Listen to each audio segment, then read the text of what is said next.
परसों की बात से आगे बढ़ाता हूँ। नक्शा आज नहीं बनाऊंगा, नक्शा उस दिन बना दिया था, आपकी कॉपियों में शायद आपने उतार भी लिया हो, पर एक फिर भी अब ढांचा बिल्कुल बेसिक सा। उस दिन तो हमने पूरी बात पढ़ी थी कि इटली का नक्शा जो ये था, एक डची यहाँ थी, दो डचियाँ छोटी छोटी यहाँ थी और दो छोटे छोटे प्रदेश यहाँ थे, जिनको हमने 3 भागों में बांट दिया।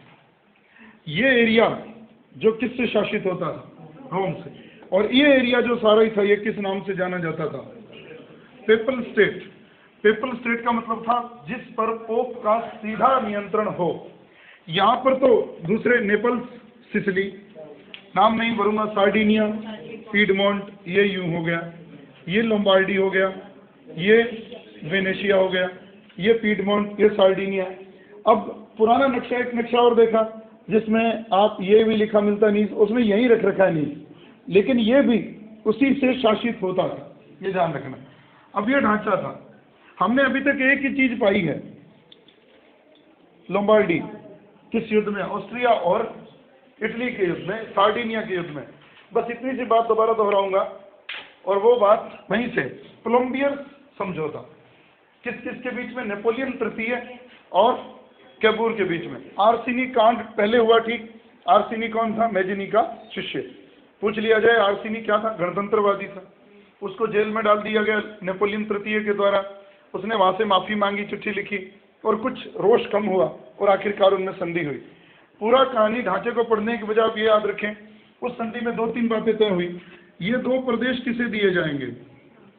फ्रांस को। और 2 लाख सैनिक देगा कौन? फ्रांस। और इटली इसकी मदद से जीतना क्या चाहता है? लोम्बार्डी और वेनेशिया। भाई आपको सारी बात बताई हुई है। ये फ्रांस की मदद उसे किस वजह से मिली? क्रीमिया के युद्ध में हिस्सा लेने से। वेलेवर्स्की का वो स्टेटमेंट कि कैबूर तुम कितने चतुर हो कि तुमने उस सम्मेलन में भी हिस्सा ले लिया जिसमें तुम्हारा कोई भी प्रयोजन नहीं है। क्या कर गया वो? इटली के प्रश्न को यूरोप का प्रश्न बना दिया। ऑस्ट्रिया को उसने दुनिया की नज़र में गलत साबित कर दिया, अधिनायकी शासित साबित कर दिया, मेटरनिक को बुरा बताया गया। और अब उसने ये ढांचा ऐसा क्यों बनाया कि कल को अगर मैं ऑस्ट्रिया पे आक्रमण करूं तो लोग मुझे ये ना समझें कि तुम बढ़कर गलत हो। गलत कौन बने दुनिया में? ऑस्ट्रिया। और उसने यही हुआ जब उसने मस और फर्रा नाम की 2 रियासतों में विद्रोह करवाया। विद्रोह तनाव का कारण बना, दोनों ने बॉर्डर पे सेनाएं लगा दी। फ्रांस ने बीच बचाव किया इंग्लैंड के कहने पर। उसने तो सेनाएं हटाने के लिए हटाई नहीं, हाँ कर दी, तो मैं हटा लूंगा। और ऑस्ट्रिया इस पर विश्वास करने को तैयार नहीं था, और उसने जिद में थोड़ी मूर्खता कर दी। और ये बात अब आप स्वाभाविक समझ सकते हो, मेटरनिक की तरफ से ऐसी मूर्खता होना स्वाभाविक था, क्योंकि मेटरनिक सत्ता के मद में अंधा हो चुका था। मैंने उस दिन कहा था ना, वो कहता था मैं जब मर जाऊंगा दुनिया को मेरा विकल्प नहीं मिलेगा।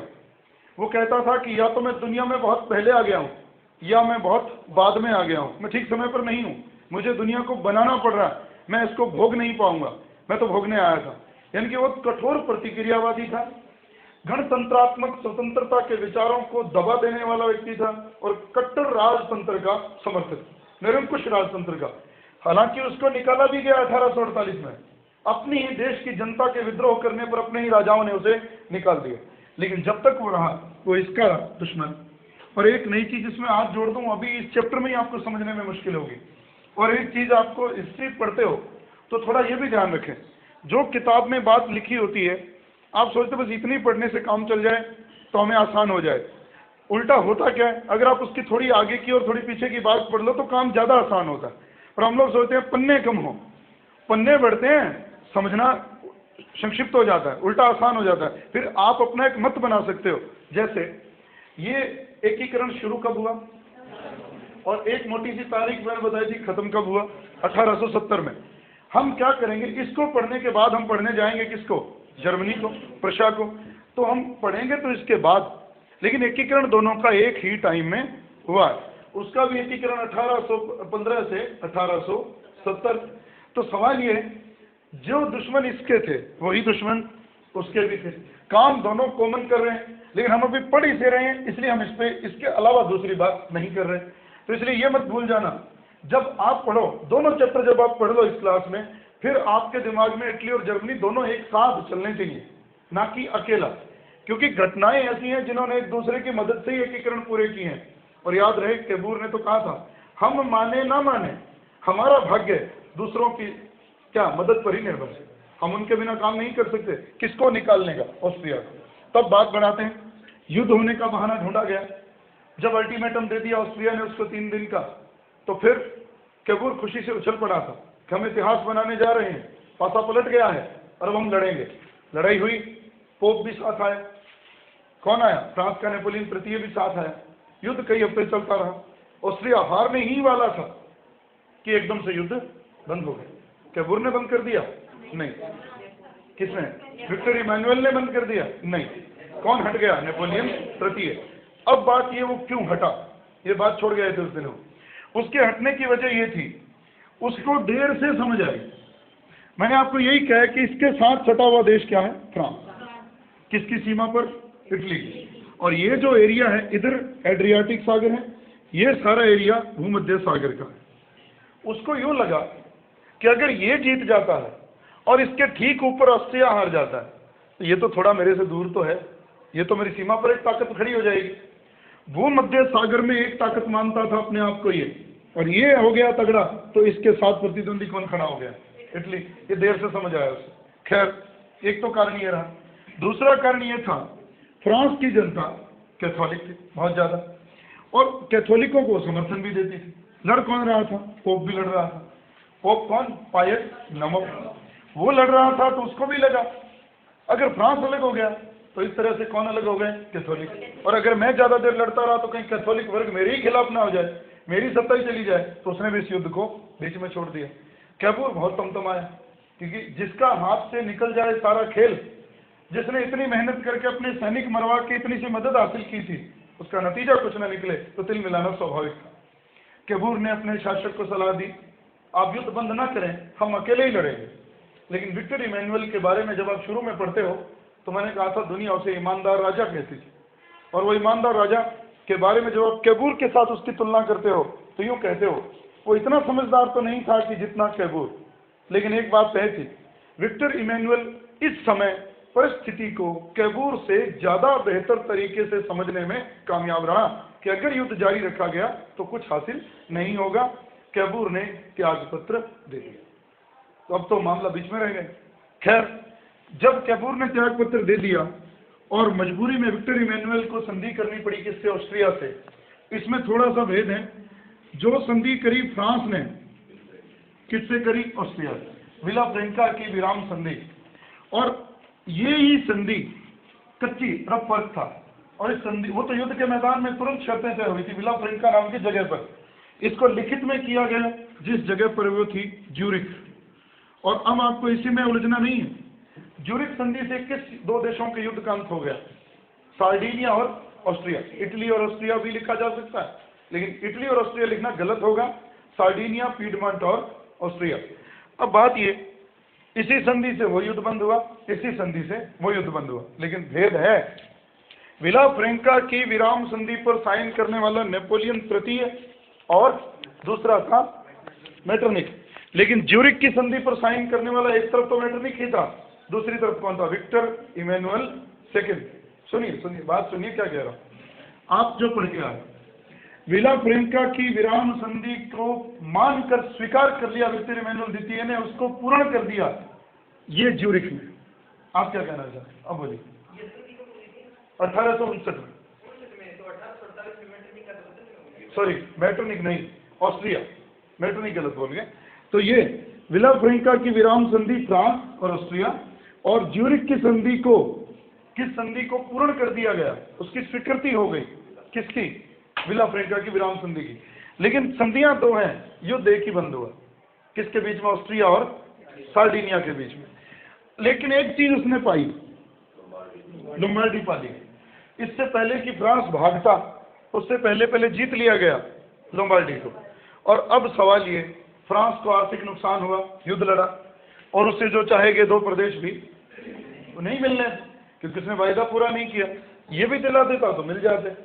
अब है घटना एक मोड़ लेती है, प्रधानमंत्री पद भी छोड़ दिया किसने? कैबूर ने। और विक्टर इमैनुअल द्वितीय अभी भी देख रहा है उसको अवसर मिले। एक अवसर दिखा और कैबूर फिर आ गया। वो अवसर क्या था? यहाँ कौन सी रियासत थी? परमा।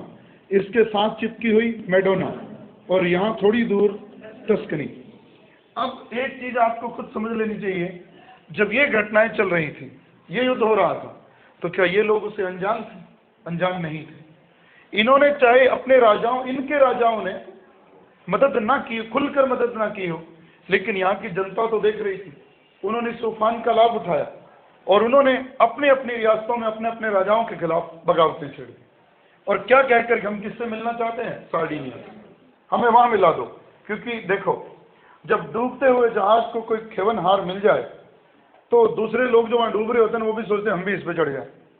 ये लोग भी अपने अपने रियासतों के राजाओं से तंग थे और उन्होंने कहा अगर हम संगठित हो जाएं, अब आग तो लगी और ये राजा बड़ा चर्चित हो गया सार्डिनिया का, हम भी इससे मिल जाए। जनमत संग्रह की बात उठने लगी।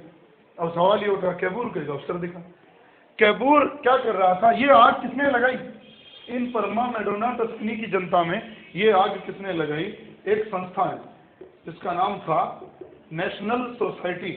ये याद रखना, नेशनल सोसाइटी। गैरीबाल्डी भी इससे जुड़ा हुआ था, मैजनी भी जुड़ा हुआ था। इनको प्रत्यक्ष नहीं परोक्ष रूप से उसका समर्थन मिलता था उन लोगों का। तो नेशनल सोसाइटी ने इन 3 रियासतों में एकीकरण में, या यूं कहूं सार्डिनिया में शामिल होने का रोष पैदा किया कि आप जाओ उसमें। और कैबूर को लगा कि अवसर है। कैबूर साल बाद वापस आ गया और वो फिर प्रधानमंत्री बन गया 1860 में। आप बड़े बड़े सन याद रख लीजिए, इतनी बहुत है, तारीखों में जाने की जरूरत नहीं। 1860 में वापस आया। अब देखो, पढ़ना भेद इतना ही, अगर बात कह के पूरी कर दूं तो इतनी सी कि 1860 में उसने जनमत संग्रह करवा दिया और वो तीनों छोटे छोटे क्षेत्रों में जनता ने किससे मिलने की बात कह दी? वोटिंग के साथ, और सार्डिनिया के साथ मिला दिया जाए। बात इतनी सी नहीं है। ये एकीकरण का पहला चरण था। किसका मिलना? लोम्बार्डी का। ये इटली का एकीकरण का दूसरा चरण है।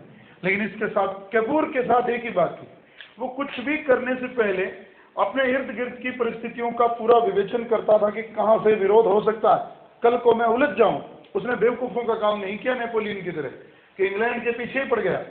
और उसने थोड़ा सा, हमने पढ़ भी लिया कि क्या कमियां रखी उसने अपनी महाद्वीपीय व्यवस्था में, नहीं तो वो जीत जाता। हुआ क्या, उसने कहा ठीक है जनमत संग्रह तो करा लेते हैं। कैबूर भी तो चाहता था जो वहां हो रहा है वो ठीक है, लेकिन वो सीधे इनको सहमति नहीं दे सकता था। वो सहमति अगर देता तो ये किसकी तानाशाही मानी जाती?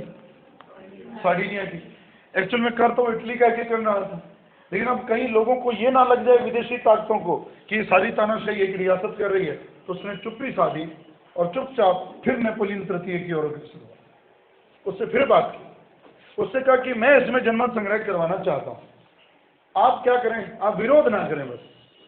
विरोध का डर उसे फ्रांस से ही क्यों था? सवाल ये। इंग्लैंड इस समय एस की नीति पर चल रहा था और उसने सीधे कह दिया कि किसी भी देश की रियासतों में हमें टांग अड़ाने की कोई भी हक नहीं है, उनको अपने मामले खुद तय करने दो। तो कैबूर उधर से तो निश्चिंत हो गया। उसका पड़ोसी बचा फ्रांस, और फ्रांस से ही डर ज्यादा क्यों था? क्योंकि इन्हीं 3 रियासतों में पेपल स्टेट किसके अधीन थी, और इन दिनों में रोम के कैथोलिकों की सुरक्षा की जिम्मेदारी फ्रांस की थी, नेपोलियन तृतीय की। तो अगर ये मिलते तो सत्ताएं किसकी जा रही थी? पोप की। इसलिए कैबूर ने सबसे पहले इनको कुछ नहीं कहा, इनसे मिला। जब इससे मिला, इनको फिर वही लालच दिया गया कि आपको ये फिर दे देंगे, पहले तो रह गए, आप ले लेना। और एक और है, वो भी उत्सुक था इनको पाने का। वजह थी, यहाँ की जनता किससे मिलना चाहती थी? फ्रांस से मिलना चाहती थी। और नेपोलियन उस अपने, देखो एक चीज सीधी सी है, मोहम्मद तुगलक पढ़ा होगा, पूरा जीवन काम तो सीधे करने चला था, उल्टे पड़ गए। जब जनता में अलोकप्रिय हो गया तो उसने जनता में लोकप्रियता प्राप्त करने के लिए कदम क्या उठाया? खलीफा से 2 बार मान्य, लेकिन वो भी उसको लोकप्रियता देने में कामयाब नहीं रही। ये जीत तो कुछ सका नहीं, नकारा सा राजा था, जनता गालियां दे रही थी। उसने कहा चल इन प्रदेशों को पाकर ही जनता की कुछ लोकप्रियता ले लूंगा। सवाल अच्छा था, बिना लड़ी कुछ मिल रहा था, केवल समर्थन तटस्थ रहने पर ही कुछ मिल रहा था। तो उसने कहा ठीक है, मैं विरोध नहीं करूंगा, पर शर्त रखी, इनकी रियासतों पर, इन पर किसी भी तरह का आक्रमण नहीं होना चाहिए, इनको नुकसान नहीं पहुंचना चाहिए, सारा कुछ शांतिपूर्वक होना चाहिए। हो गया। कैबूर इधर से संतुष्ट हो गया, बस अब और डर नहीं था किसी का। जनमत संग्रह करवाया 1860 में, भारी बहुमत से जनता किससे मिलने को कहने लगी, मिल गई। यहाँ एक बात कही थी उसने, जब ये कुछ नहीं हुआ था पूरा, उसकी आशाओं पर कुठाराघात हुआ था कैबूर की, तो कैबूर ने एक लाइन कही थी, मुझे विदेशी ताकतों ने उत्तर की ओर से इटली का एकीकरण नहीं करने दिया, अब मैं वो काम किधर से करूंगा, दक्षिण से करूंगा। और उसने इनको मिला दिया और ये हो गया दूसरा चरण। अब उसको पहले किसको जीतना, नेपल्स और सिसिली को, फिर किसे, और फिर एक और बचा हुआ, कितना कुछ बचा, नेपल्स और सिसिली, रोम, वेनेशिया, अभी इतना कुछ बचा है और कैसे। लेकिन सवाल ये है, ये जब इधर मिल गए तो ये किधर गए, गए चले गए, तो फिर गैरिबाल्डी विदेशी हो गया। तभी तो उसने कहा था कि कैबूर तुमने मुझे मेरी ही मातृभूमि में विदेशी बना दिया, क्योंकि वो 1807 में कहाँ पैदा हुआ था, नीस में। और उसकी जिसने इनको मिलाने का काम कर दिया, और वो कहाँ का नागरिक हो गया, फ्रांस का। ये एक बड़ा संतोषजनक काम कैबूर ने कर दिया। पर जहां भी किताब में ये कैबूर के बारे में लिखा होता है, नीचे लिखा होता है, वो कर तो गलत रहा था, पर देश हित में सब कुछ जायज था। वो आखिर कर किसके लिए रहा था, इटली के लिए, उसका अपना कोई भी निजी स्वार्थ इसमें नहीं था। खैर, अब गैरिबाल्डी नाराज भी था। गैरिबाल्डी इन दिनों में कहाँ रह रहा था, इन रियासतों में घूम फिर रहा था। और एक याद रहे, आपको जब भी किसी किताब में नए नेता को पढ़ने का अवसर मिलता है, कैसे उसकी एंट्री होती है, एक बार उस पैराग्राफ का आप बाहर करिए। अगर इस चैप्टर को समझना है तो बीच में अगर मैं ये बताऊंगा गैरिबाल्डी कब पैदा हुआ, क्या हुआ, तो एक बार वो फिर मामला यहाँ आगे नहीं बढ़ेगा, अटक जाएगा, वो बात बाद में। इतना याद रखिए, गैरिबाल्डी तलवार के बल पर इस एकीकरण को चाहता। और अब सवाल ये, दोस्त किसका था, मैज़िनी का। गणतंत्र वो भी चाहता था, गणतंत्र वो भी चाहता था। लेकिन देखिए, कार्बोनेरी का सदस्य गैरिबाल्डी भी था, लेकिन उस समय आप जोड़ नहीं सकते, जब वो कार्बोनेरी बनी तब उसका सदस्य नहीं बन गया था, तब तो 3 साल का था वो। ये संस्था ने जब विद्रोह किया था, आगे चलकर तख्ता पलटने का प्रयास किया था, उसमें गैरिबाल्डी था। मृत्युदंड मिला था इसे, भाग गया, भाग कर दुनिया घूमी, अमेरिका घूमा, इंग्लैंड घूमा, और वहां के जब लोकतंत्रों को, गणतंत्रों को करीब से देखा, तो वो चीज उसने कहाँ लागू करने की सोची, इटली में। और बाकी चीजें बिल्कुल वो कहानी परंपरागत है, पिता जहाज के छोटे से अधिकारी थे, उसे पढ़ाना लिखाना चाहते थे, लेकिन गैरिबाल्डी उतना ही पढ़ पाया जितना कि आप किसी लेटर को पढ़ लो और साइन कर लो। इसलिए सूझबूझ कम थी, लड़ने की सोच ज्यादा थी। तो इसलिए उसने क्या किया, इन्हीं दिनों में ये प्रभाव यहां भी पड़ा। और एक बात आपको याद रखनी, बूर्बो वंश कहां शासन करता था, फ्रांस में। और याद रखना, होहेन-जोर्लेन वंश पूछे गए हैं बहुत बार, हैब्सबर्ग, होहेन-जोर्लेन, चैप्टर के बाद बात करेंगे, सीधे प्रश्न भी आ जाते हैं। अब ये जो एरिया है, यहाँ की जनता भी इस तमाशे को देख रही थी। उन्होंने कहा हमें भी इनके साथ मिलना है। जनता किससे मिलना चाहती थी, सार्डिनिया से। लेकिन सवाल ये था, अब वो विद्रोह करना चाहती थी, और विद्रोह क्यों, इनका विद्रोह सफल हुआ था, तो इनका विद्रोह कर देते हैं। नेता किसे बनाए, गैरिबाल्डी को। उसे कहा भी हम विद्रोह करने जा रहे हैं, आप हमारा नेतृत्व करो। गैरिबाल्डी जानता था, अगर मैं कहूं कि मैं विद्रोह करके इन पर अधिकार करना चाहता हूं, ये तो अंतर्राष्ट्रीय नियमों के विरुद्ध है। तो उसने कहा ठीक है, विद्रोह तो करो, किसके नाम पर, विक्टर इमैनुअल द्वितीय के नाम पर, किसके, सार्डिनिया के नाम पर, कि हम इससे मिलना चाहते हैं। किसके लिए, इटली बनानी, यानी कि उससे मैं गुनहगार नहीं होऊंगा। प्रश्न अगर आएगा पेपर में तो यह आएगा, गैरिबाल्डी के 1000, आप जिसको 1000 पढ़ते हो, 1000 नहीं थे, वो इतने लोग थे। लाल कुर्ती दल किसने बनाया, गैरिबाल्डी। ये प्रश्न बहुत बड़ा है। लाल कुर्ती दल कह लो, ये यूं कह लो, गैरिबाल्डी के द्वारा बनाया गया सम्य सेवक दल किस नाम से जाना गया, लाल कुर्ती, लाल कपड़े ही पहनते थे, इसलिए लाल कुर्ती दल के नाम से। जैसे हिंदुस्तान में लाल टोपी, याद हो, लाल टोपी वाला दल भी था एक, तो ये यहाँ लाल कुर्ती दल। अब आपको ये भी ध्यान रखना है, पढ़ भी लेते हो, ये 2 रियासतें थी, नेपल्स और सिसिली, जिस पर काम किसने किया, गैरिबाल्डी। दोनों में से पहले किस पर, यूं ध्यान रखना होगा, ये 1, ये 2। 5 मई 1860 को, सीधे ही बात कर रहा हूं, कोई कहानी नहीं, विद्रोह हुआ और इसने अपने तलवार के बल पर किन की मदद से, लाल कुर्ती दल के लोगों की मदद से उसने किसको जीत लिया, सबसे पहले सिसिली को, और इस पर उसने गणतंत्र शासन व्यवस्था लागू कर दी। आगे बढ़ा, अगस्त में उसने किस पर आक्रमण कर दिया, नेपल्स पर। इसको भी उसने 1 महीने की लड़ाई के भीतर जीत लिया, और इस पर भी क्या साबित कर दी, गणतंत्रात्मक व्यवस्था स्थापित कर दी। चिंता किस लिए, किसे हो गई, अब कैबूर को। चिंता इसलिए नहीं कि ये जो कर रहा है वो गलत कर रहा है, वो उसको बुरा नहीं लगा, वो करके क्या रहा है, हटाई तो रहा है वहां के राजाओं को, वो तो चाहिए था इटली को। लेकिन फर्क अभी क्या था, कैबूर गणतंत्र का समर्थक, वो राजतंत्र का समर्थक था, और किसके नीचे ले जाना चाहता था पूरे इटली को। इसने अपनी अलग शासन व्यवस्था स्थापित कर दी तलवार के बल पर, कोई बात नहीं, वो ये तो जानता था कम से कम वहां की रियासतों को तो खत्म किया, वहां के राजाओं को, बुर्बो वंश को तो खत्म किया, लेकिन उसको खतरा ये था क्योंकि इसने घोषणा कर दी अब मैं यहां और यहां भी हमला करूंगा, तैयार हो जाओ। तो यहां हमला करने से सारा काम खराब होने की संभावना थी, किसके नाराज होने की संभावना, फ्रांस के। तो कैबूर ने एक लाइन कही थी एक दिन एक भाषण में कि मुझे इटली की कुछ विदेशियों से, कुछ सिद्धांतों से और कुछ पागलों से रक्षा करनी। जैसे कुछ विदेशियों से, कुछ सिद्धांतों से गणतंत्रात्मक, और कुछ पागल, पागल कौन, गैरीबाल्डी, जो बिना सोचे समझे दो शुरुआती सफलताओं से इतना उत्साहित हो गया कि वो कहां पंगा लेने को चल पड़ा, रोम। तो कैबूर के पास कोई चारा नहीं, वो तो बढ़े ही जा रहा है, कुछ दिन ही नहीं गुजार रहा कि आगे आक्रमण कर देता है। कैबूर ने फिर एक चाल सोची, उसने इसके साथ एक समझौता किया कि इससे पहले कि ये रोम पर आक्रमण करे मैं कर देता हूं। क्या समझे भाई, मैं इसको नुकसान नहीं पहुंचाऊंगा, मैं प्रतिरोध किसका करना चाहता हूं, गैरीबाल्डी का, और मैं इन रियासतों पर कब्जा करने का नाटक करता हूं। हो गया काम। ये तो आगे बढ़ा दिसंबर में 1860 में आगे बढ़ा, इससे पहले कि आगे बढ़ता। और ये भी ध्यान रखना, जिनको उसने जीता था अभी उनके समर्थक मरे नहीं थे, वो भी तैयार खड़े थे इनसे लड़ने के लिए। सबसे पहले तो नेपल्स की सेनाओं ने उसको आगे बढ़ने से रोक दिया। चलो ये याद न रहे, छोड़ दो। आगे बढ़ा, जब ये यहाँ पहुंचा, जब यहीं झगड़ता रह गया, ताकत खत्म होने लगी, तो उसको लगा कि मैं इसको अकेला नहीं जीत सकता, मेरी पार नहीं पड़ती। और इससे पहले कि यहाँ पहुंचता, कैबूर पहले ही इस पर आक्रमण कर चुका था। इसलिए टियानो नाम की जगह पर वो मिला विक्टर इमैनुअल द्वितीय से, और उसके आगे हाथ जोड़ दी। देखो, उसी कैबूर ने पहले गैरीबाल्डी को कहा था तुमने इन्हें जीत लिया, किसके साथ मिला दो, सार्डी ने। वो मुकर गया कि मैं नहीं मिलाऊंगा। अब उससे समझ में आ गया कि अगर मैं इनके साथ नहीं जुड़ूंगा तो मेरी ये सफलता जो है मेरे से वापस छिन जाएगी, यहाँ पर रियासतों को दूसरों की मदद मिल जाएगी और ये वापस बैठ जाएंगे। तो उसने अपना ये क्षेत्र किसको समर्पित कर दिया, विक्टर इमैनुअल द्वितीय को। और समझ लीजिए ये इटली के एकीकरण का तीसरा चरण। इस चरण में ये दोनों जनमत संग्रह करवाया गया और जनता ने भारी बहुमत से किससे मिलने की बात की, सार्डी में।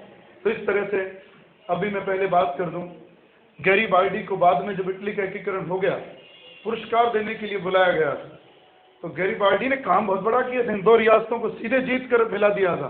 तो गैरीबाल्डी ने एक लाइन कही थी, देश सेवा स्वयं में एक बहुत बड़ा पुरस्कार है, मुझे कोई पुरस्कार नहीं चाहिए, मेरा इटली अमर रहे। और वो कहकर एक बीजों का थैला लेकर अपने क्रेपीरा नाम के टापू पर चला गया, जो उसने खरीदा था, जहाँ खेती बाड़ी करता था, और चला गया। इसलिए उस महान व्यक्ति ने, और देखो मैजिनी वो पहला व्यक्ति था जिसने ये सोचा था कि कुछ हो सकता है, इटली का कुछ हो सकता है। और उसको एक बात कही गई कि एक इटली के रूप में इटली कैबूर की देन, उसको रूप दिया कैबूर ने। देखो दिमाग किसने चलाया, कैबूर ने। उसने आत्मा में उसने सोचा कि एकीकरण हो सकता है, और उसको करने का काम किसने किया, कैबूर ने। और जिसने तलवार के बल पर किया वो तो गैरीबाल्डी, और वो चला गया बाद में। अब एक घटना बड़ी मजेदार घटी, हैरान कर देने वाली। 3 चरण पूरे हो गए, इटली लगभग गया, 2 चीजें बच गई, रोम और वेनेशिया। इससे पहले कि कुछ और होता, 6 जून 1861 को कैबूर इस दुनिया से चला गया, कैबूर मर गया। अब तो काम खराब हो गया। जिसने अब तक इटली को घसीटा, जैसे तैसे 90% काम कर दिया, लेकिन एक बहुत बड़ा काम तो रह गया ये, और बहुत बड़ा फिर बचा, क्योंकि मूल जो दुश्मन था वो तो ऑस्ट्रिया ही था, वो तो एक को अभी भी दबाए बैठा। अब यहाँ मैंने जो चैप्टर शुरू करने से पहले बात कही थी वो ये, हम पढ़ रहे हैं इटली के एकीकरण को, साथ में एकीकरण किसका चल रहा है, वो भी तो प्रयास कर रहा है। और यहाँ तो इसका केवल दुश्मन कौन बना हुआ है, ऑस्ट्रिया, और उसके दुश्मन ये 2 थे, ये भी था और ऑस्ट्रिया भी था। अब हुआ क्या, उसने अपना एकीकरण करने के लिए, ध्यान रखना कैबूर तो मर गया, लेकिन 1870 में विक्टर इमैनुअल ने इंतजार किया परिस्थितियों का, अवसर आएगा, और जब अवसर आएगा मैं इस काम को पूरा कर दूंगा। और वो अवसर आया 3 जुलाई 1866 को। और ये इतिहास का बहुत ही प्रसिद्ध युद्ध सेडोवा क्रोनिगाज, 2 युद्धों के नाम से जाना गया। ये बहुत बड़ा प्रश्न है, कहानी जितनी मर्जी पढ़ लो, ऊपरी प्रश्न ये जो पढ़े यही पूछ लिए जाएंगे, किन 2 राष्ट्रों के बीच में हुआ। देखो, अगर आप यूं भी पढ़ो, सेडोवा के युद्ध से किन 2 देशों का एकीकरण हुआ, एक नहीं 2 का, जर्मनी और इटली। सेडोवा का युद्ध किस किस के बीच हुआ, प्रशा और ऑस्ट्रिया के बीच में। कहीं इटली का नाम नहीं है इसमें, लेकिन सेडोवा के युद्ध से इटली को क्या मिला, अभी वो पढ़ना है। ये भी प्रश्न बन जाता है, केवल तथ्य सीधा नहीं पढ़ना, उसको घुमा के उसमें शर्त क्या रखी गई। अगर ये पूछ लिया जाए सेडोवा के युद्ध में प्रशा की मदद करने वाला व्यक्ति कैबूर था, नहीं था। किसने करी फिर मदद, शर्त किसने लगाई, विक्टर इमैनुअल द्वितीय ने। और ये भी याद रखना, पहला था चार्ल्स एल्बर्ट, उसके बाद वो जब पागल हो गया था नोवारा के युद्ध में हारने के बाद, गद्दी छोड़ दी और उसकी गद्दी पर बैठा बाद में विक्टर इमैनुअल सेकंड, जिसने एकीकरण को पूरा किया। अब बात ये, अब जब प्रशा ने उससे लड़ाई की, किससे, ऑस्ट्रिया से, लड़ाई करने से पहले उसने एक संधि की, किससे, इटली से। देखो मैंने ये भी कहा था, बीच में आल्प्स पर्वतमाला वो फैली हुई है, और उसके ऊपर था ऑस्ट्रिया और उसके ऊपर था जर्मनी। ये एरिया प्रशा का था यहाँ। तो प्रशा ने कहा विक्टर इमैनुअल सेकंड से कि अगर आप इसके ऊपर दक्षिण से आक्रमण करो और उधर से मैं करता हूँ तो इसको दबाना आसान होगा। और उसके बदले में इटली ने मांग क्या करी, वेनेशिया, कि मुझे ये चाहिए अगर आप जीत जाओ तो। उसने हाँ कर दी। और ये बात आसान है, अगर बात पूरी कर दूं तो युद्ध हुआ 3 जुलाई, याद रखनी है तारीख भी, 3 जुलाई 1866, सेडोवा का मैदान, क्रोनिगाज नाम से भी जाना गया युद्ध, किन 2 सत्ताओं के बीच में, ऑस्ट्रिया और प्रशा के बीच में युद्ध हुआ। इटली ने मदद की, इटली तो हार गया। यह भी जानना, क्या सेडोवा के मैदान में इटली की सेनाओं को सफलता मिली, नहीं मिली, लेकिन फिर भी सफलता, पूर्णतः सफलता किसे मिली, प्रशा ने ऑस्ट्रिया को हरा दिया। और इस तरह से उस युद्ध के बाद इटली को क्या मिला, अब ये भी चौथे चरण में ही है और रोम भी चौथे चरण में ही है, 5वां चरण नहीं है इसका, ये ध्यान रखना। आप इसको चौथा एवं अंतिम चरण कहकर याद करो, ताकि दिमाग में रहे कि अंतिम लिख दिया, इसके बाद और कोई भी चरण इसमें नहीं है। गलत है वो, ये पढ़ी किताब, चौथे चरण में ही है सारा कुछ। ये हो गया बात, ये यहाँ ये ध्यान रखना। चौथे चरण में अब ये भी क्यों लिखे हमने चरण, पहले चरण में क्या है, लोम्बार्डी, दूसरे में परमा, मेडोना, टस्कनी, तीसरे में नेपल्स और किसकी तरफ से आए, गैरीबाल्डी, ये भी याद रखना। और चौथे चरण में 2, रोम और वेनेशिया। पहला ये क्यों रखा जाता है कि चरण में, बात पूरी होती है वैसे तो समझ जाओगे, क्योंकि ये दोनों ही चरण, ये दोनों ही चीजें जिसके प्रयासों से मिली, दूसरों के प्रयासों से मिली। और दूसरा प्रयास किसका, प्रशा का। और ये खुद जीत कर नहीं, विदेशी सफल मदद से सीधे मिले। तो एक तो ये हो गया। अब सवाल ये, यहाँ बड़ी मजेदार बात है, मैंने अभी कहा कि प्रशा का एक दुश्मन ये भी था, फ्रांस, उसे तो इसको भी हराना था। उसने जो किया है ना, वो तो कैबूर ने भी नहीं किया, वो बहुत ही महान आदमी है वो। उसने क्या किया, बिस्मार्क ने फ्रांस के खिलाफ युद्ध घोषित कर दिया 20 सितंबर 1870 को। जो युद्ध हुआ बिल्कुल मिलता जुलता, सेडान का युद्ध। पहले ये जानना किन 2 रियासतों में हुआ, प्रशा और फ्रांस। उसने पहले लड़ाई की ऑस्ट्रिया, जो उसकी सीमा से सटा हुआ था, फिर उसने लड़ाई की इससे 2 युद्ध, ऑस्ट्रिया के खिलाफ सेडोवा, फ्रांस के खिलाफ जिसको लिखा मिलता फ्रैंको पर्शियन युद्ध। सेडान का युद्ध 20 सितंबर 1870। सवाल ये था, ये युद्ध इतना भयंकर था कि फ्रांस को अपनी सारी रिजर्व फोर्स लगानी पड़ी उस युद्ध में। रिजर्व फोर्स 2 लाख कहाँ तैनात थी, किसकी सुरक्षा के लिए, पोप की। क्योंकि इटली में जो उथल पुथल चल रही थी उसका असर इस पर ना पड़े, 2 लाख सेना उसने यहाँ लगा रखी थी। लेकिन ये युद्ध इतना भयंकर था कि उसको अपनी रिजर्व फोर्स भी यहाँ से बुलानी पड़ी।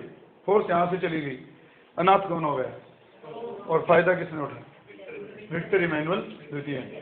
फ्रैंको पर्शियन युद्ध किसी संधि के तहत रोम नहीं जीता गया, अवसर से जीता गया।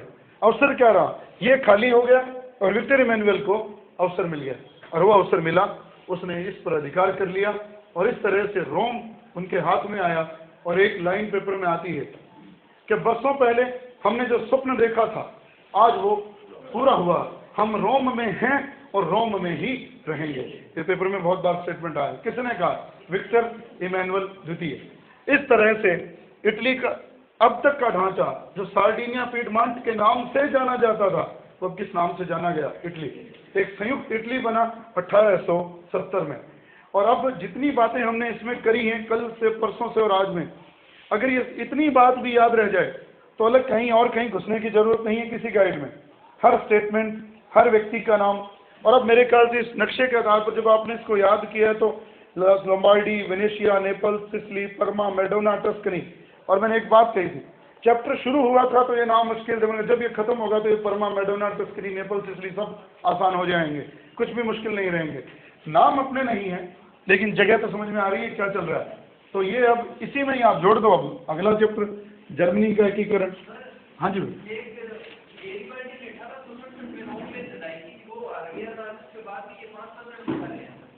अरे बताने दो, रुको।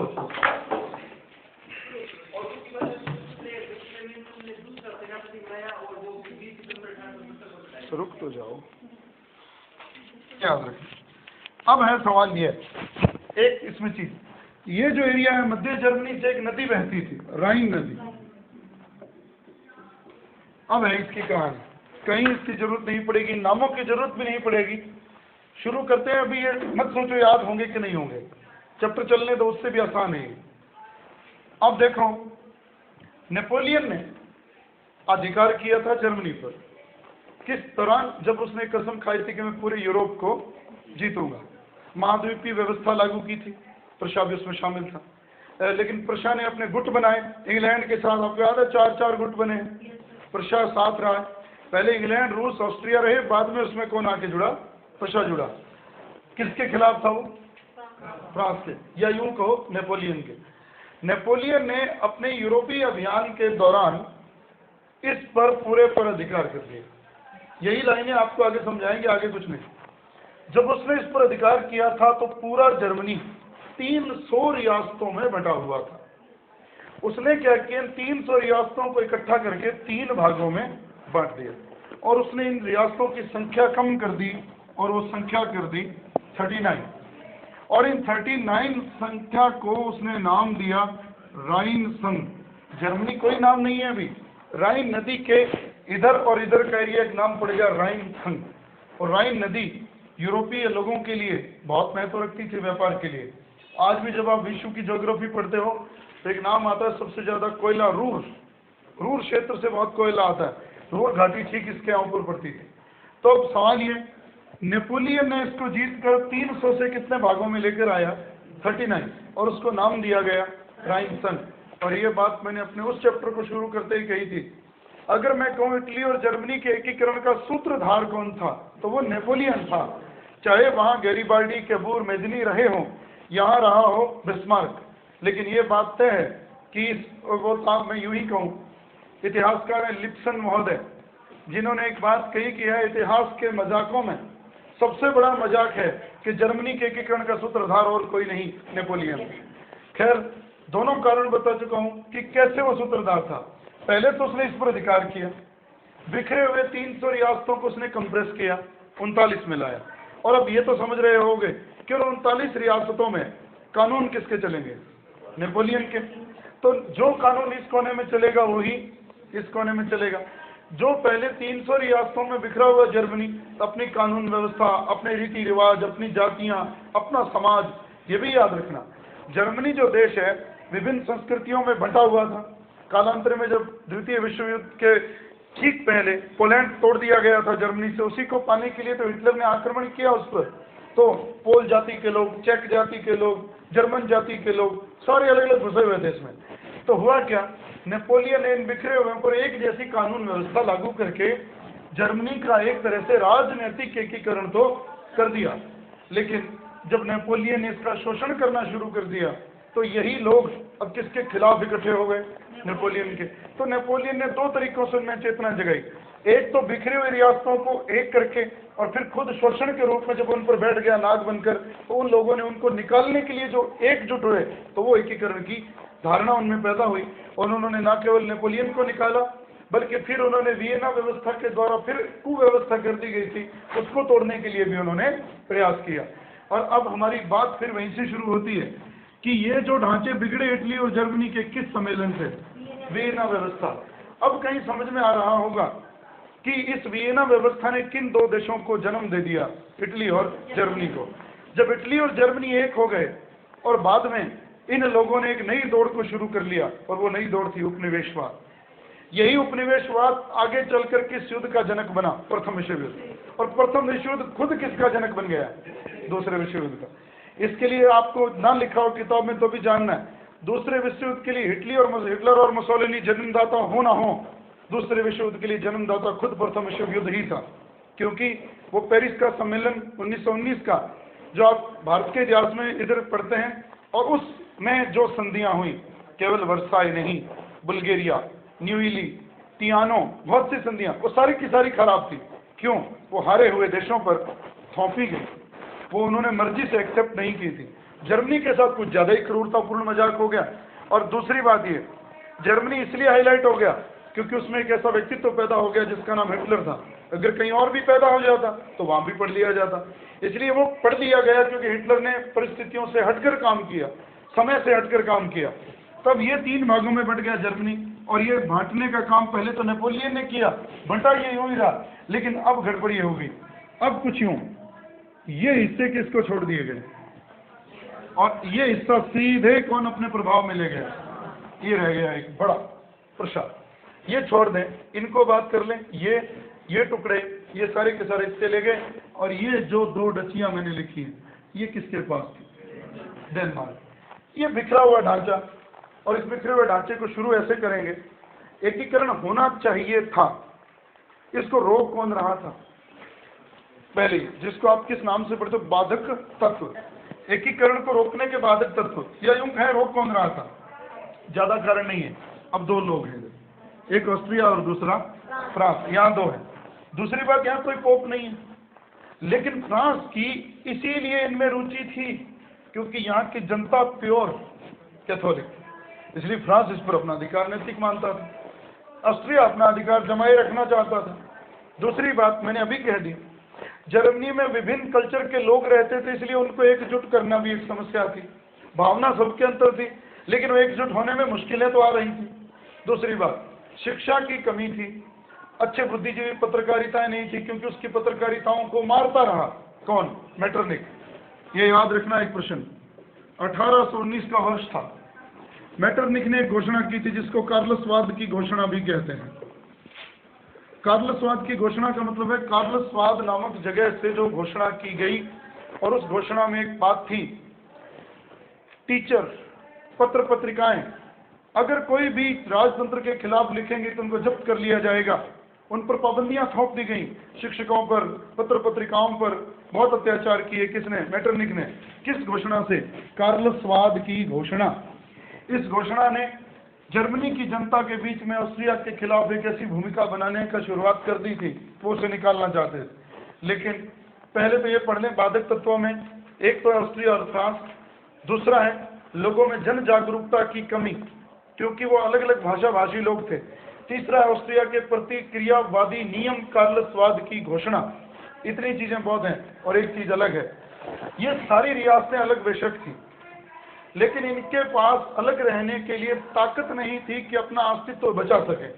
अगर मैं यूं कहूं कि जर्मनी उस समय सैनिक शक्ति से निर्बल था, इसलिए वो अकेला किससे झगड़ नहीं सकता था। इन दोनों का मामला तो वही इटली वाला ही है। अब इसके एक पैराग्राफ में सारी बात, दोनों देशों का एकीकरण एक ही टाइम में हुआ, दोनों की परिस्थितियां सिमिलर, लगभग सिमिलर हैं, लेकिन उनके अंदर के जो अनुभव हैं वो दोनों के अलग हैं। सिमिलर क्या है? ऑस्ट्रिया दोनों का दुश्मन है, विचारधाराओं में भी प्रॉब्लम है, कैथोलिक और प्रोटेस्टेंटों में भी प्रॉब्लम है, वो सामने भले ही ना ये प्रॉब्लम है। उधर भी एक नेता ने नहीं, 3 नेताओं ने एकीकरण किया, लेकिन रियासत उधर भी एक है, कौन सी? सार्डिनिया। इधर कौन सी नेता बनी? प्रशा। और बस ये याद रखना है। उधर प्रशा का चांसलर बिस्मार्क था और इधर कैबूर था। सवाल अब ये शुरुआत कैसे हुई और इसको सहयोग कैसे मिला। भी देखो, दोनों चीजें बराबर चल रही थी। कुछ तत्व एकीकरण को रोक रहे थे और कुछ तत्व एकीकरण होने के लिए प्रेरित कर रहे थे। और यही प्रश्न, उसके एकीकरण के तत्वों में नाम क्या था? कार्बोनेरिक। एक ही बड़ा प्रश्न है, लेकिन यहाँ कई प्रश्न है। और वो है पहली संस्था, ये आपको सीधा रटना है, बर्शेनशेफ्ट। ये याद रखना, बहुत बड़ा प्रश्न, 1815 जो बनी। और अब थोड़ा सा सीधा रट लेना, इसको कुछ ज्यादा इसमें उलझने की जरूरत नहीं है। बर्शेनशेफ्ट, गाइड में लिखा मिलेगा बर्शेनशेफ्ट। एक विश्वविद्यालय जिसका नाम था जेना। जेना विश्वविद्यालय में लड़के पढ़ते थे, ग्रेजुएट होने जा रहे थे। उन्होंने अपने देश की इस दुर्दशा पर संघर्ष करने के लिए एक संस्था बनाई जिसका नाम था बर्शेनशेफ्ट। बर्शेनशेफ्ट के लोग अक्सर पुस्तकालयों में मिलते, चर्चों में मिलते और योजनाएं बनाते। इन्होंने एक क्रांतिपूर्ण काम किया और उसको यूं याद करो, बाल गंगाधर तिलक ने भी आग लगाई थी। 2 उत्सव मनाए थे उसमें, शिवाजी जयंती, गणेश उत्सव 93 और 95। तो इन्होंने क्या किया, 1817 में 300वीं शताब्दी मनाई। किसकी? धर्म सुधार आंदोलन की, मार्टिन लूथर के विरोध की। कब हुआ था ये? पाप मोचन क्षमा पत्र कहाँ बेचे जा रहे थे? जर्मनी के विटेनबर्ग में। कौन बेच रहा था? Tetzel. साल क्या था? 1517 और 300 जोड़ दो, 1817। तो धर्म सुधार आंदोलन की तृतीय सहस्त्राब्दी मनाई गई लड़कों के द्वारा। क्या कहकर के उस दिन भी एक परिवर्तन हुआ था जर्मनी में। अब एक परिवर्तन और चाहिए। इससे वो क्या करना चाहते थे? लोगों में चेतना जगाना चाहते थे, उनको जोड़ना चाहते थे इन तरीकों से। सामूहिक भोज दिए गए और इन लिप्जिंग में, जब पढ़ते ना जर्मनी में एक जगह लिप्जिंग, तो वहां उन लोगों को इकट्ठा किया गया, भोज दिए गए और इस तरह से लोगों में चेतना जगाने का प्रयास किया गया। ये पहला प्रयास जिसका नाम था बर्शेनशेफ्ट। अब एक प्रश्न जो बहुत बार पेपर में आ गया, पूरा चैप्टर एक तरफ, जलवरीन संघ 1819, ये क्या था? इसको एक लाइन में समझाऊं, आप पूरा पैराग्राफ पढ़ोगे पल्ले नहीं पढ़ने वाले। आप क्या पढ़ते हो? स्वार्जबर्ग सौंदर्य शोषण नाम की छोटी सी रियासत ने प्रशा के साथ एक समझौता किया। ये नहीं पढ़ो। एक कॉमन उत्तर इसका, जालवरीन क्या था, जालवरीन संघ क्या था, उसको समझने के लिए पहले जाओ। रियासतें छोटी छोटी अलग हैं, व्यापार तो आपस में करती हैं, करेंगी, वो तो एक ही देश में रह रही है, एक ही भौगोलिक खंड में रह रही है। लेकिन इस रियासत का माल यहाँ जाएगा, ले जाने पर भी चुंगी, आने पर भी चुंगी, यहाँ से यहाँ जाएगा, लाने ले जाने पर चुंगी। अब इन लोगों ने मिलकर एक ढांचा बनाया, हम लोग जब आपस में व्यापार करेंगे तो कोई भी चुंगी एक दूसरे से नहीं लेंगे। हाँ, विदेशों से करेंगे वो बात अलग है। तो इन रियासतों ने, इन राइन संघ की डचियों ने, छोटे छोटी रियासतों ने आपस में कर मुक्त व्यापार करने का एक समझौता किया, एक संघ बनाया जिसका नाम था जालवरीन संघ। और अब वो नाम लिखता हूं। ये समझौता करने में पहल करी प्रशा ने, और जिससे करी आप यूं पढ़ते हो, श्वार्जबर्ग सौंदर्य शोषण, एक छोटी सी रियासत थी, ये नाम पढ़ना। ये पहले समझौते में शामिल हुई थी। लेकिन जालवरीन संघ क्या है? कर मुक्त व्यापार, आपस में, अंतरराष्ट्रीय नहीं, ये रियासतों के बीच में। इसने काम फायदा क्या किया जर्मनी का?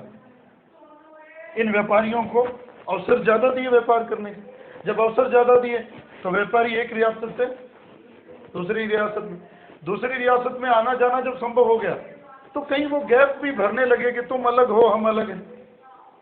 हमने ये बात पुनर्जागरण में भी पढ़ चुके हैं कि जो व्यापारियों का आदान प्रदान हुआ तो निश्चित ही किसका आदान प्रदान हुआ? पूर्व और पश्चिम के कलाओं का, संस्कृतियों का, विचारों का। और नवीन विचार पुनर्विचारों के ऊपर छा गए और पुराने विचार जो कैथोलिक ऑर्थोडॉक्स चर्च से सने हुए थे उनको लोगों ने तिलांजलि दे दी। सवाल ये, इसने भी बहुत बड़ा काम किया, सिर्फ क्या, एक मोरल रूप से पूरे जर्मनी के व्यापारियों को जोड़ने में, एक करने में। और अब यहाँ भी एक राजा का नाम पढ़ोगे आप जिसका नाम है फ्रेडरिक एल्बर्ट, जो क्या था? एक राजा, कहाँ का? ये याद रखें। और ये जो एबर्ट राजा था प्रशा का, ये चाहता था एकीकरण हो, और वो कैसे हो, मेरे नीचे। प्रशा प्रतिनिधित्व करना चाहता था इसका। और यहां भी याद रखना, अब एक चीज और जो आपको जोड़नी है, वो सिर्फ पढ़ना ही है, उसमें कुछ विशेष बात नहीं है। क्या ये क्रांतियों को जन्म नहीं देता? देता है। जब व्यापारियों का आदान प्रदान हो रहा है तो विकास किसका हो रहा है? अगर मैं यूं कहूं, औद्योगिक क्रांति घुस रही है किसमें? जर्मनी में। यद्यपि वो देर से शामिल हुआ, लेकिन जब आप औद्योगिक क्रांति को आप पढ़ोगे तो उसमें एक लाइन मैंने लिखी भी थी, 1760 से 1860 तक औद्योगिक क्रांति का एक पड़ाव है, और उसके बाद दूसरा वो इंग्लैंड में हुआ, और दूसरा पड़ाव कहाँ हुआ? जर्मनी में। इसलिए औद्योगिक विकास ने जर्मनी को आज़ादी पाने के लिए ऊपर उठाया, प्रोत्साहित किया। मैं कहता हूँ ज़्यादा कारणों की जरूरत ही नहीं है, ये 3 कारण पर्याप्त हैं। और इन 3 कारणों में एक चीज़ और जोड़ दो जो दोनों में कॉमन रहेगी। फ्रांस की क्रांतियाँ, एक कब हुई? 1830, एक कब हुई? 1848।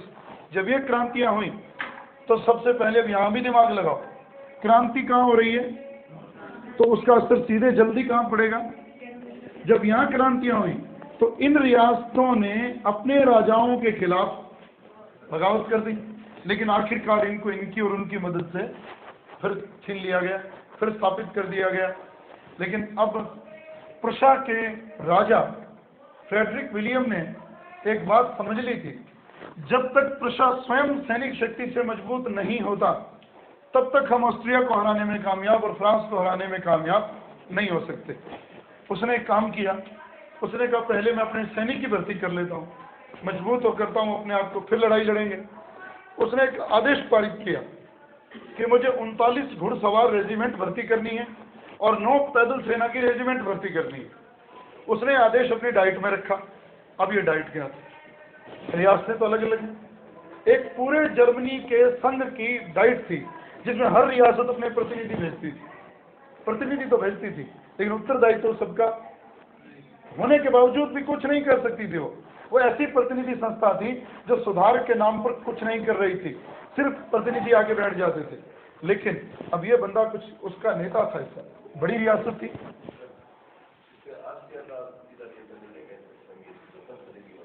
हाँ, उसने स्थापित ही उसने ही करी थी इसको। वीना व्यवस्था में ऑस्ट्रिया को इसके अधीन छोड़ दिया गया, ऑस्ट्रिया के अधीन।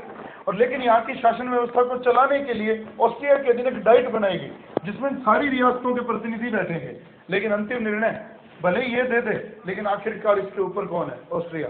इसलिए इनमें सुधार नहीं हो पा रहा था। अब घटना क्या घटी? उसने जब अपना प्रस्ताव रख दिया 39 घुड़सवार रेजिमेंट का और 9 पैदल सैनिकों का, तो उस समय क्या था उस डाइट में? उदारवादियों का प्रभाव था। शब्द से समझ सको तो उदारवादी सेना में भर्ती करने, भाई ये क्या करेगा, कल को ये तानाशाह हो गया और हम सब पर अधिकार कर बैठा तो क्या होगा? तो उन्होंने इस प्रस्ताव को पारित नहीं होने दिया। उसने इस पूरी डाइट को भंग कर दिया, दोबारा चुनाव करवा लिए, फिर उन्हीं का बहुमत आ गया, फिर प्रस्ताव रखा, फिर गिर गया। समस्या हो गई, उसका पहला ही सपना टूट गया। तो उसी समय उसने एक बात सोची, किसी ने सलाह दी, और सलाह किसने दी? उसने 2 व्यक्ति अपने दरबार में नियुक्त किए। बहुत बड़ा प्रश्न। एक तो नाम है वॉन रून और एक नाम है वान मोल्तके। ये 2 नाम पेपर के लिए बहुत बड़ा प्रश्न है। वान रून कौन था, वान मोल्तके कौन था? अभी तो नाम लिखो। वो ये थे, वान रून तो था युद्ध मंत्री और वान मोल्तके था प्रधान सेनापति। किसका? फ्रेडरिक। नहीं, अभी आज बात इतनी कि बाकी कल ही बात करेंगे, इसमें थोड़ा मुझे डाउट है।